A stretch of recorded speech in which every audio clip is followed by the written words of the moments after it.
নমস্কার প্রিয় বিয়ার, আপনারা দেখছেন খবর তরঙ্গ।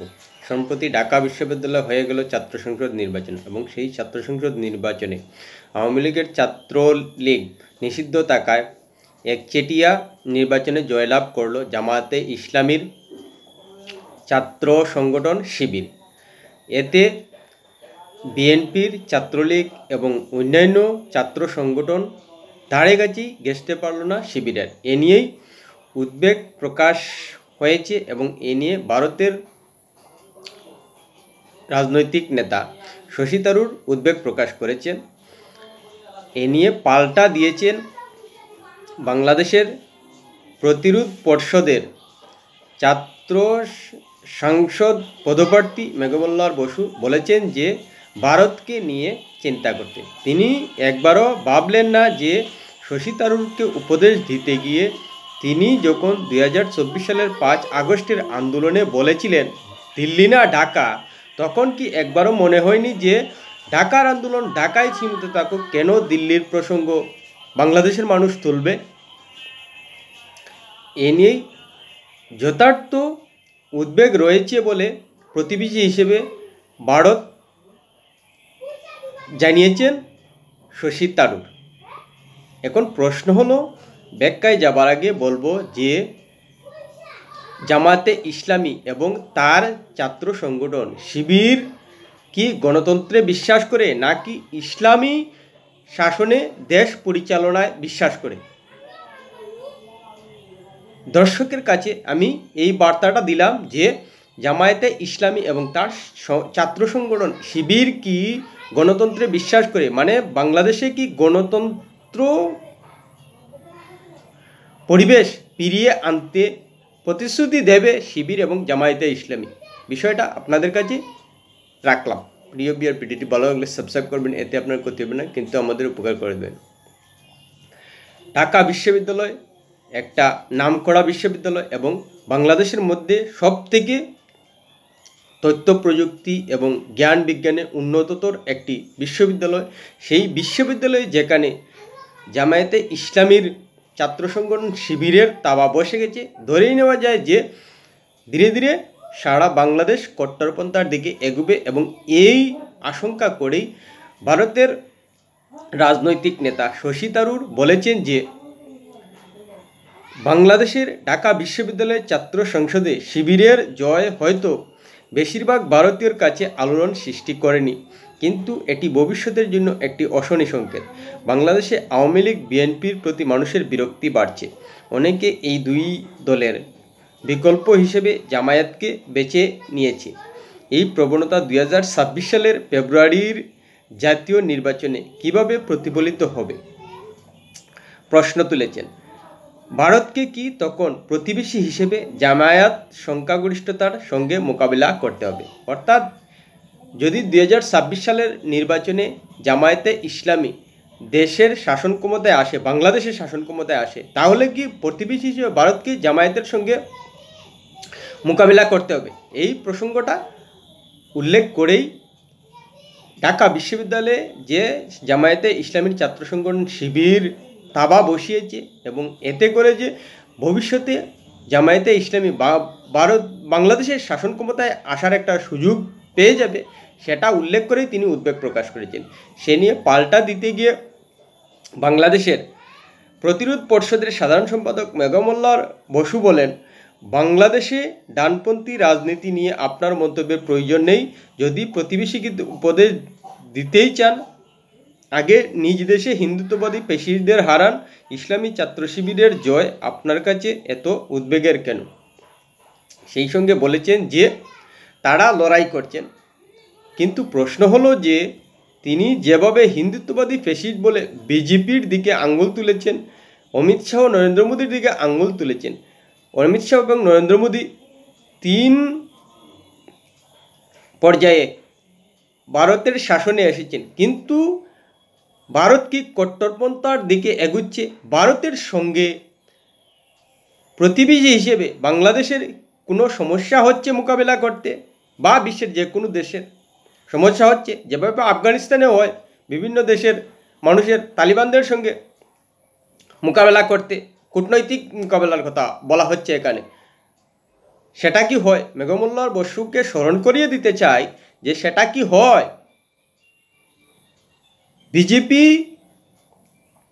3 পর্যায়ে দেশের শাসন ক্ষমতায় রয়েছে এবং ভারত গণতান্ত্রিক প্রক্রিয়ায় চলছে, এটা কেউ অস্বীকার করবে না। এমনকি কংগ্রেস, সিপিএম, মেঘমল্লার বসু যে আদর্শের রাজনীতি করছেন সেই সিপিএমও পর্যন্ত কিন্তু বলতে পারবেন না যে বিজেপি দেশে গণতন্ত্র ধ্বংস করে দিয়েছে।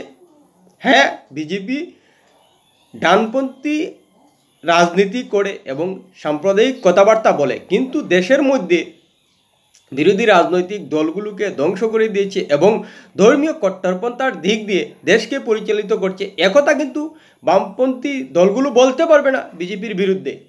বিজেপি ডানপন্থী কথা বলে এবং সাম্প্রদায়িক কথা বলে, সবটাই ঠিক আছে, কিন্তু রাজনীতিতে বিজেপি পরীক্ষিত।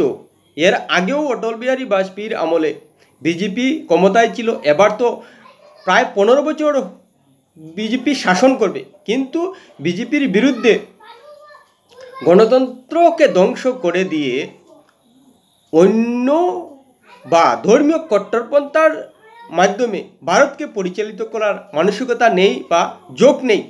এটা বামপন্থী রাজনৈতিক দলগুলো বলতে পারবে না, এটা মেঘমল্লার বসুর জানা উচিত। এবং যদি না জেনে থাকেন তাহলে ভারতের তার আদর্শের রাজনীতিবিদদের কাছ থেকে জেনে নেওয়া উচিত যে বিজেপি কী ধরনের রাজনীতি করে।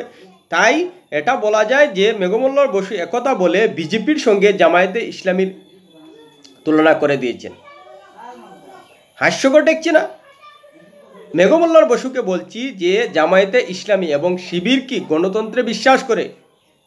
আপনি কি এটা প্রতিশ্রুতি এবং গ্যারেন্টি দিয়ে বলতে পারবেন যে জামায়াতে ইসলামী এবং শিবির গণতন্ত্রে বিশ্বাস করে এবং গণতন্ত্রের মাধ্যমেই বাংলাদেশের শাসন করবে এবং ঢাকা বিশ্ববিদ্যালয়কে সেভাবে প্রতিষ্ঠিত করবে? তাহলে ঢাকা বিশ্ববিদ্যালয়ে হিজাব এসব চিৎকার শোনা যাচ্ছে কেন? এবং মহিলাদের বুরকা পরিয়ে গণতন্ত্র ঢেকে দেওয়া হচ্ছে কেন? জবাব দেবেন মেঘমল্লার বসু এসব নিয়ে? বিজেপি কি ধর্মীয় কট্টরপন্থায় ভারতবর্ষে শাসন করছে? বিজেপির বিভিন্ন ছাত্র সংগঠন এবিভিপি যেটাকে পরিচিত করা হয়, সেটা কি ভারতের বিভিন্ন বিশ্ববিদ্যালয়ে ধর্মীয় কট্টরপন্থা চাপিয়ে দিচ্ছে? মেঘমল্লার বসুর যদি জানা না থাকে সেটা জেনে অন্ততপক্ষে বিজেপির সঙ্গে জামায়াতে ইসলামীর তুলনা করুন। উদ্বেগের জায়গাটা ভারতবর্ষের রয়েছে, কারণ প্রতিবেশী তো বাংলাদেশ, এড়ানো যাবে না। তাই যদি কট্টরপন্থার দল বাংলাদেশে আসে স্বাভাবিকভাবেই সমস্যা হবে এবং উদ্বেগের জায়গা রয়েছে। সেই জায়গা থেকেই শশী থারুর কথাটা বলেছেন এবং উদ্বেগ প্রকাশ করেছেন। এবং এটা আমরা জানি যে জামায়াতে ইসলামী কোনো অবস্থায় গণতন্ত্রকে ধারণ করে না, গণতন্ত্রকে পোষণ করে না এবং গণতান্ত্রিক আদর্শে পরিচালিত নয়। জামায়াতে ইসলামী এবং শিবির কী চায়? মেঘমল্লার বসু এবং তার সমর্থকদের উদ্দেশ্য করে বলছি, জামায়াতে ইসলামী এবং শিবির কী চায়? ইসলামী শাসন নিশ্চিতভাবেই। ইসলামী শাসনটা কি জানেন না? তাহলে জানুন, আফগানিস্তান দেখুন বা বিভিন্ন ইসলামিক শাসনের দেশগুলো দেখুন। সেই পথেই কি এগুতে নেওয়ার জন্য আপনি জামায়াতে ইসলামী এবং শিবিরকে নিয়ে কথা না বলতে বলেছেন? অন্ততপক্ষে এটাই মনে হচ্ছে। শশী থারুরের কথায় জামায়াতে ইসলামী এবং শিবির শক্তি পেয়ে যায় না, উদ্বেগ প্রকাশ করেছেন ভারতবাসীর পক্ষ থেকে। সেটা বোঝার চেষ্টা করুন। আপনারা উদ্বেগ প্রকাশ করছেন না, করলে শিবির এবং জামায়াতের মতো কট্টরপন্থী দলগুলোর কোনো অবস্থায় ঢাকা বিশ্ববিদ্যালয়ে চাপা বসানোর কথা নয়। হিজাব স্লোগান তো শুনতে পেয়েছেন, তারপর আরও কি কত কিছু হবে। এটা কি গণতন্ত্র স্লোগান? আপনার কি একবারও মাথায় আসেনি শশী থারুরকে জবাব দেওয়ার আগে যে কার সঙ্গে কার তুলনা করছি? বিজেপি পরীক্ষিত এবং ভারতে গণতন্ত্র রয়েছে এবং সারা ভারতবাসী সেটা নিয়ে গর্ববোধ করে এবং বাংলাদেশের আওয়ামী লীগ এবং বর্তমান সরকারও ভারত সরকারের সঙ্গে ভালো সম্পর্ক রাখতে কোনো ধরনের অসুবিধা ভোগ করছে না।